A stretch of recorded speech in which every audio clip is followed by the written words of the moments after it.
What's up, YouTube? Welcome back to another video. We are in Burlington, Iowa for the Snake Alley Criterium 2025. I'm going to show you how my race played out and how I almost won my first pro Criterium here in Burlington, Iowa. So going back to the first lap, you can see I got the whole shot here coming into the climb, and I would say, staying to the front early like this is just one way that you can try and mitigate mishaps. One of the unique features about this race, of course, is this cobbled, very crooked climb. And from my past experience, I know that this can get super chaotic, bunched up, dysfunctional in the early laps, as everyone is trying to fight for position to get up this climb. And so yeah, I would say, things I've learned over the years of doing this race and from other disciplines like cyclocross is how to get a really fast start, right? So clipping in and getting on the gas right away is a huge advantage in a race like this, just to keep yourself out of trouble.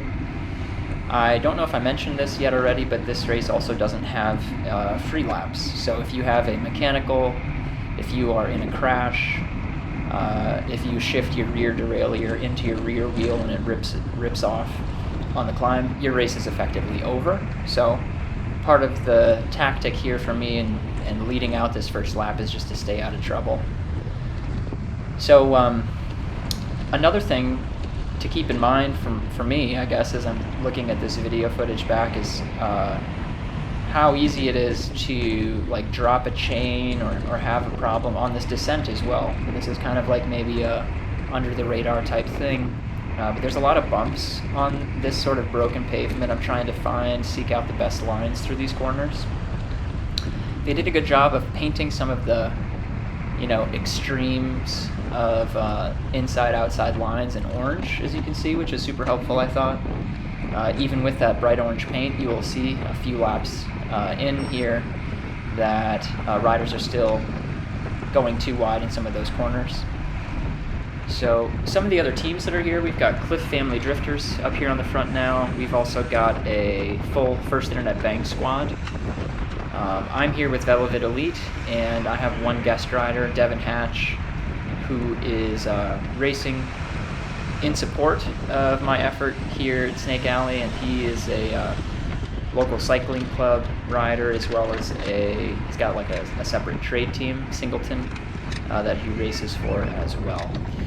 So here we are, lap 2 on this climb, and I'm going to take you guys a little bit further into this race in just a moment and show you some of the critical points as I see them.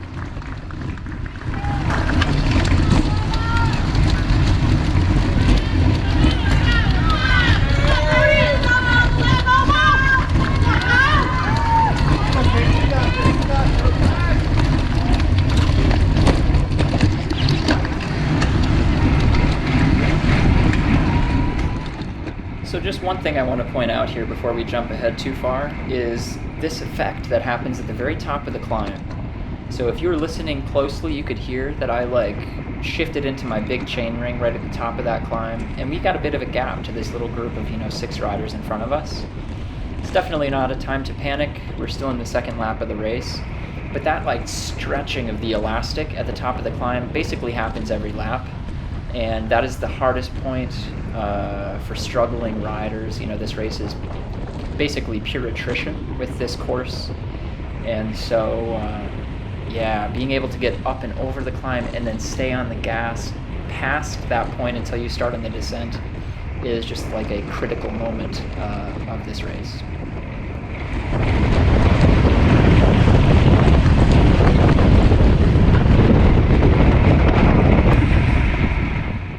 So we have jumped ahead a few laps. You can see this group is basically bunching up and getting smaller every lap.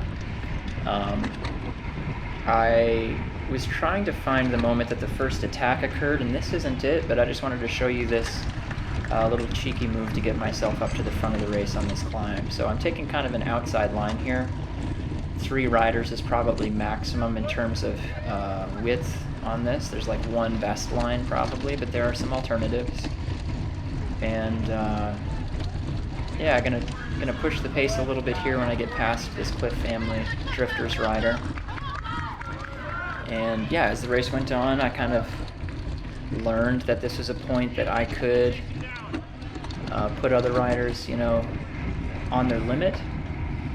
We're going to lap this guy up here on the right, and as you can hear, my front derailleur has gotten a little bit wonky since earlier in the race, and I've got a ton of chain rub when I shift into my big chain ring, depending on the gear that I'm in on the back. I also think that I skipped ahead to the point at which our first attack has gone off the front, so we have a First Internet Bank rider, Aaron Beebe, up the road. And so that was part of my logic as well, to get to the front, is just to try and help bring that single rider back.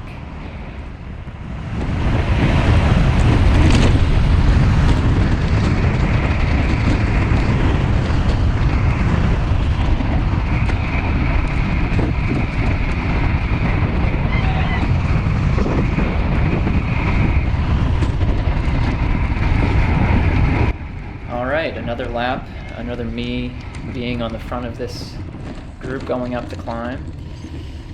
So yeah, another kind of interesting factor here, most of the time in bike racing it's not super smart to just ride on the front all day. But the speed at which we're taking this climb, there's not really a disadvantage of being on the front aerodynamically. Mentally, I think it's actually a plus. You don't have to, scrub speed coming in to not hit the wheel of the rider in front of you or whatever. And if you look up the road closely, you can just see that rider making the right-hand corner up there, so not out of sight, and I'm happy to kind of help contribute to bringing that guy back. We got Tim Smith from Cheney Windows and Doors here, and one of the things you'll notice about Tim's riding is that he's able to rip this descent a little bit better than I am, which will be a key factor as the race goes on. So I'll give you this descent at full volume.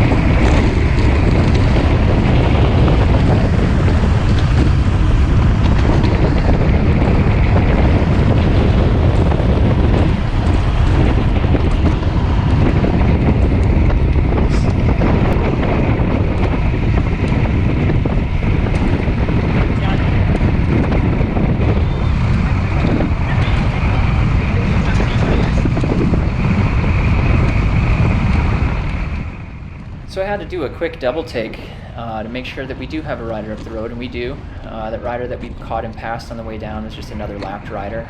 This race takes no prisoners, no mercy. And you can see that white blob up there, that is Aaron Beebe going up the climb. And I think that it is on this lap that we sew things back together. And yeah, we'll see how things play out after this group returns to being all together, albeit, as mentioned, gets smaller every lap.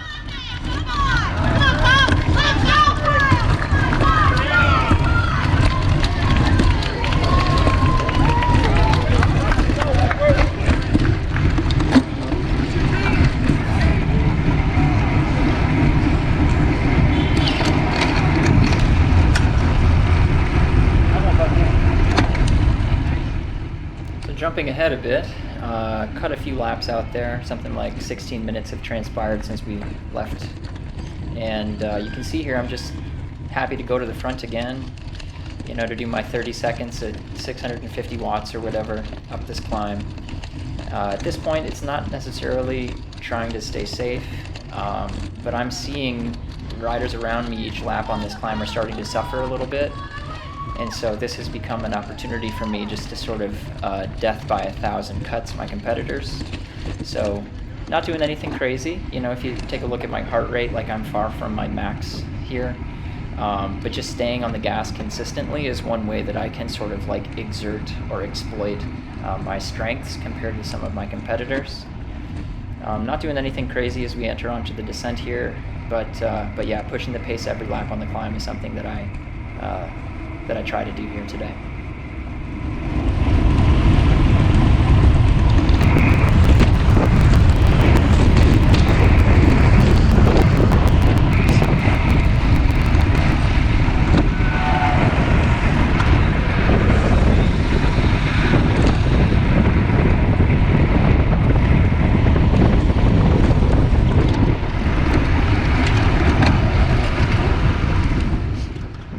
Surprise, surprise, another lap, another me being on the front of this race, sitting at 650 watts for 30 seconds. Little paper cuts, you know? And yeah, another thing you may have noticed, we've got kind of like the cream of the crop rising to the top. And again, that's just a product of the course features here. It's a race of attrition. You don't necessarily need to throw big haymaker attacks or anything like that. You just need to be able to ride at a high level consistently each lap. And so yeah, I'm happy to push the pace where it suits me and let this group kind of dwindle even further as we go.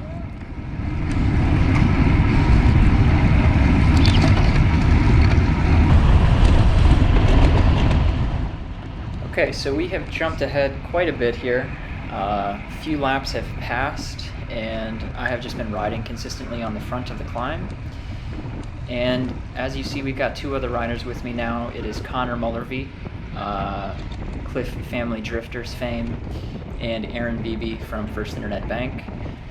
Not doing anything crazy here on the start-finish, but each lap, again, we're sort of pushing the climb, and the front of the race is now 3 riders. So high rate of attrition, as mentioned, and yeah, we're going to see kind of how the end of this race plays out. We are pretty deep into it at this point. I didn't check the lap counter as we came through that start-finish, but you know, looking at the riders here, you can tell that we have been working hard, and a little bit of the pace has come off. Still doing about 600 watts up this climb, but yeah, I'm going to take you to the last 2 laps, which is where things really start to get interesting.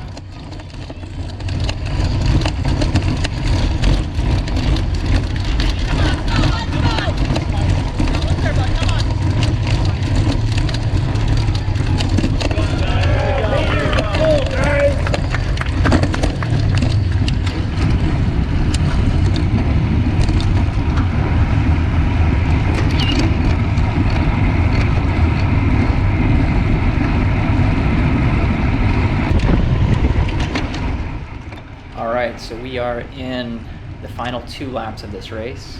You can see that is the peloton up on the climb in front of us, and we have 2 laps to go. So I am once again going to try and push the pace. Going to go back to my typical, 650 to 700 watts up this climb, and we're going to catch this group. We're going to lap the field, and again, there are 3 riders in this situation with me: myself, Aaron Beebe, and Connor Mullervy. And as you can see at the top of this climb, I am going to do everything I can just to get around this group.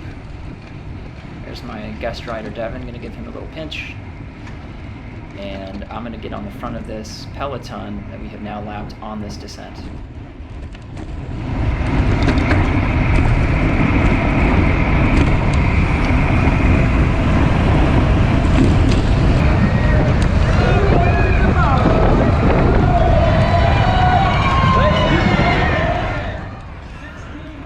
Here we have it, last lap, front of the race. Going to try and attack up this climb a little bit here, and I'm going to take you through a few really important moments. This rider up ahead of us, this Cheney Windows and Doors guy, he is about to be lapped. He's not on the front of the race, but yeah, take a look at this last climb.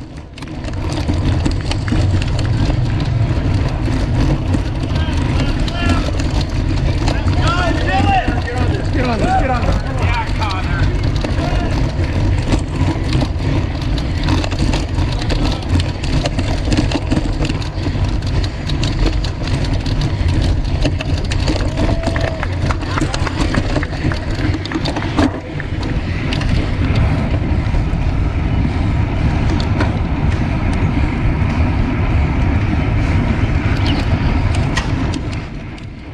big attack from Aaron Beebe right here over the top, and he knows that, you know, winning the race to get onto this descent and get up to speed is a huge plus. So I'm gonna do everything I can to stay on this wheel, and I'll let you guys watch without comments to the final here.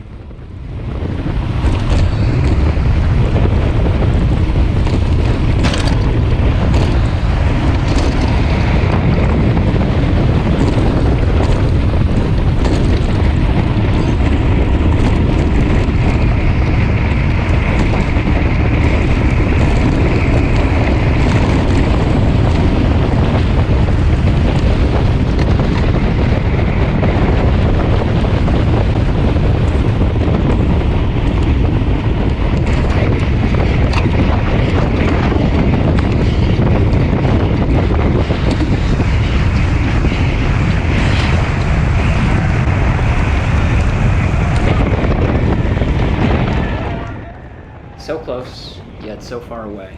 Kind of painful to rewatch that, you know, this sprint. Put myself in a good position to win the race, but just didn't have enough to come around a storming Aaron Beebe there at the end. So yeah, great race, beautiful course, and super stoked still to come away with a second place. And yeah, hopefully I can figure out how to crack the code at Snake Alley in 2026. See you on the next one.